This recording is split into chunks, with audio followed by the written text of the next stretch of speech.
Hello and welcome. Today we'll be talking about once you have done your rank list submission for NRMP, which is National Residency Matching Program, then what is the next? I think this is a long journey what you have done, and there should be a sign of relief that you not only went through your exams, you have finished applying your application, ILA's application, you got a chance to write good letter of recommendations or got a good personal statement, got a good chance to get a good letter of recommendations, got interviews, and then now you have enough interviews in your rank list that you can actually rank them based on how you feel about them. There's a lot of work. Congratulations, you have already done most hard work towards your USMLE, towards your United States residency. So you should definitely feel a sign of relief that yes, I'm done. This is a very good feeling. And then this is the one last part I need to do right and then move on. But remember, we have incidents where people they forgot to submit the rank list and they keep on asking you when you submit it that are you sure? Are you submitting it? You get a confirmation. So make sure as you make your rental list, which you have done it already last several weeks, make sure you do a final review and hit submit button and wait for that confirmation email or confirmation that you have successfully submitted your rank list. People have gone unmatched just because they forgot to submit it or they messed up doing it. Once you've done, as of today, you should have a sign of relief. However, as you move forward, this sign of relief quickly uh, be replaced by anxiety. It's like, oh my gosh, I've submitted my rank list, and now what if I don't match? Or what if I match? Where would I match? And so on and so forth, which is very natural to occur. And you don't need to have anxiety right away, or should not have any anxiety because there is nothing in your control anymore once you have submitted your rank list. So carry on or cherish the sign of relief and try not to get too much anxious. But it's easier said than done. You will still feel a little bit anxious, but keep it controlled so you can keep functioning on your day-to-day task. I'll give you one tip. You can turn that anxiety into an opportunity. And when I say you can turn that anxiety into an opportunity, what actually I'm meaning is that utilize this time as a springboard. There are only two paths from here. Either you will be matching, which is a very good thing, and that's what you were planning for all your life, for last several years, for that matter, and go again and start your residency in your desired place or your top choice, maybe top first choice or second choice or top three choices. Or for some of you, you will not match. That is just transitory. You will not match this year doesn't mean that you will never match again. That means you have not matched yet. You have to polish your CV, do a little bit more things, apply and match. That's all. So there are only two answers. Either you will match or you will not match. In both situations, what you do now after submission of rank list until June, where you will start your residency or start something else in your career. Meanwhile, as you apply for the next year, I think you can utilize this opportunity to do clinical research. I cannot emphasize enough because those who you have matched or those who of you have not matched, it is equally important for both of you who are in these groups. Let me explain a little bit. Those you have matched, and either you're a fresher, you just graduated last year, you did everything accordingly, you don't get a much chance to do clinical research. Believe it or not, you will be doing clinical research during your residency. That's the one thing. This is one of the ACGME requirements. You will be doing clinical research because that is required by your program for you to understand the basics of research and publish and present and so on. So you have to do it. If you've not done it, you can utilize this opportunity to build up your knowledge and get involved in some of the research. And I'll talk in a minute about what areas you can get involved with or what areas research you can do. For those who have not matched, unfortunately, or would not match, unfortunately, research is another way for you to enhance your CV. Because if you apply with the same CV, what got you few interviews or a few or same number of interviews, then you have to do something more about it. And clinical research can give you that springboard to gain more interviews, develop your analytical skills, have a couple of papers under your belt, and probably do some networking through those opportunities where you can get more interviews and probably matching your program. So I cannot emphasize enough, do not waste this time. Use your anxiety, turn it into opportunity and see what things you can do where you are. Either you are already in a research position somewhere in America, or you're planning to come and join, or wherever you are, you can always do some sort of research within your institution, hospital, wherever you're working in. And let me explain. I'm going to take a few minutes and talk to you about what things you can do or where things lie into that evidence-based pyramid medicine. Are you ready? Okay, here we go. So there are different types of clinical research you can get involved before you start your residency.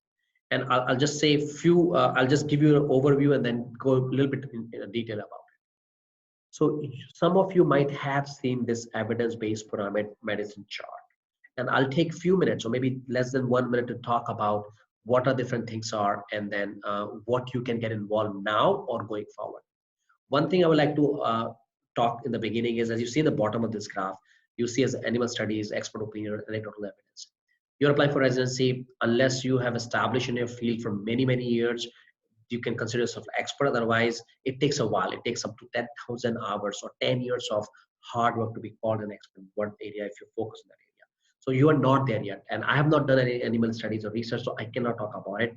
But I did not make this pyramid. This is established pyramid where they talk about the evidence, the strengths of the studies. So animal study strengths are lower because you still have to have them translated into human trials and so on and so forth. And there are huge biases around that.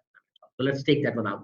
I will not talk about that thing. And I will, if you are looking to build up your opinion or knowledge about animal studies, I'm sorry, we will not cover that during this video. Expert opinion, I said it enough. That's not part of the scope of this video as well. However, if you are already in a hospital in America or anywhere else, you can look into the bottom piece of it, which is case series and case reports. And as you go forward, the case reports are single cases, 1 or 2 cases, which are unique. You can publish them. If you have more than one case over the years, is not good enough. The number is not more than 10, 20, 50. You can publish them as a case series, which will take time, but case reports are easier to publish them. If you move forward above than that, it's going to be case control studies and cohort studies. There is a very simple difference in between these two. Both you can do these things as a retrospective, means anything in last year, last 2 years, last 5 years, last 10 years, certain number of patients, whatever study or syndrome or disease you're studying for, you can look at that population as a retrospective cohort study.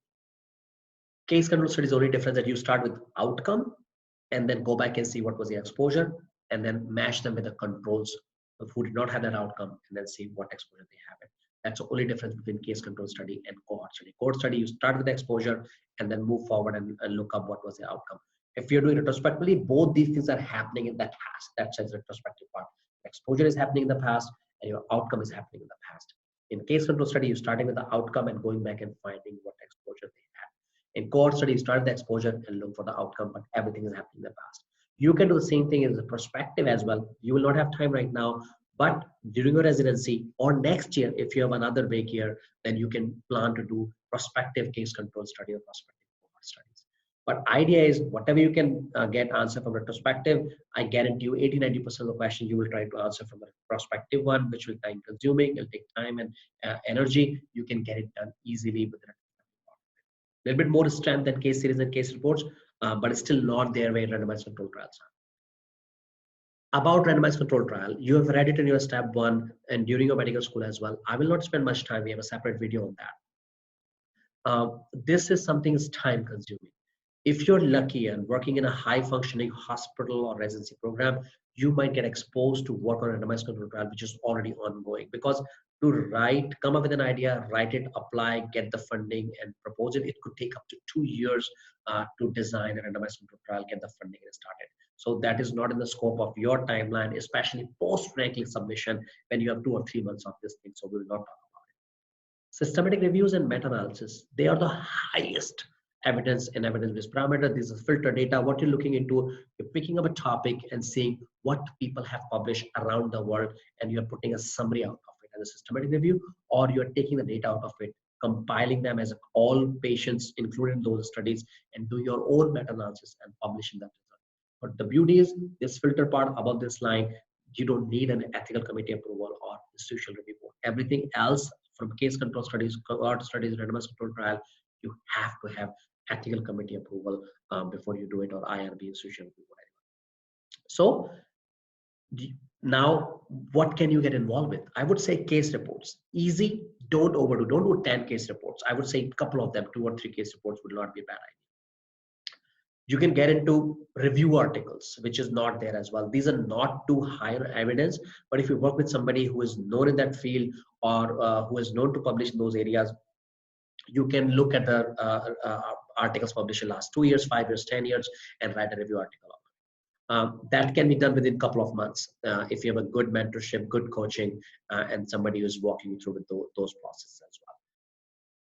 If you are already working in an institution as a research trainee, fellow, research assistant, focus on these 3 months, because even though you are matching or not matching, what you do now will determine if you're not matching, then help you match next year. Or if you're matching, what you do now in next 3 months, those publications will start coming late this year or early next year. So by the time you apply for your fellowship, that's going to be very, very helpful for you, because your first year of residency is going to be very busy.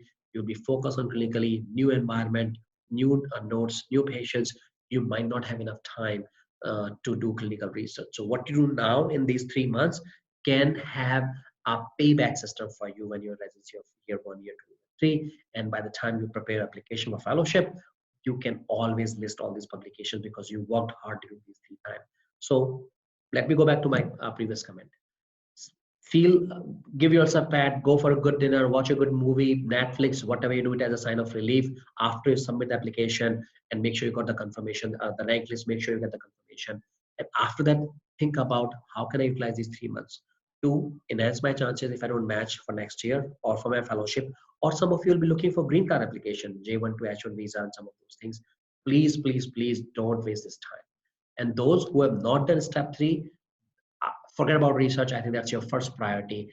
Doing your step 3 will enhance your chances for next year match, if God forbid you don't match this year. Or if you're matching, then your first year will be burden free, because you don't have to worry about another exam in your first year or internship as you are being matched.